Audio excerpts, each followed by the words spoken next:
Welcome to Zwida Media. If you're new to this channel, please subscribe. Don't forget to like, comment and share. Here's a new video for today.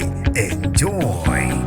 Ushone ujuqu owesilisa oneminyaka engu-30 waseMpumalanga ogwazwe owesifazane oneminyaka engu-23 abethandana naye emva kwengxabano ababe nayo. Nginibingelele ngiphinde nginamukele kuphinda kuphi landibula khona le video. Mangoqala usijonele likhasi wamuyelekela igama lami ngusibonga konke wakandwanda Mothanda ungangibiza intatheli ka-YouTube. Ukomshana wamaphoyisa eMpumalanga uLieutenant General Semakeleng Manamela usegxeke kakhulu isigameko sodlame lwasekhaya esiphethe ngokufa kowesilisa oneminyaka engu-30 emva kwengxabano benayo nowesifazane oneminyaka engu-23. Ngokwembiko yabazibonele kube ukuthi izithandani lezi zixabane kwashunqa uthula. Umakhelwane bazamela ukungenelela belamule kodwa bahluleka kwagcina kugwazeka owesilisa oshone khona ujuqu endaweni yesigameko. Amaphoyisa nabezimo eziphuthumayo bafike endaweni yesigameko ngokukhulu ukushesha kwatholakala ukuthi owesilisa usevele eseshonile. Umsolo uboshwe khona lapho wabekwa icala lokubulala ngenhloso. Kulindeleke ukuba vele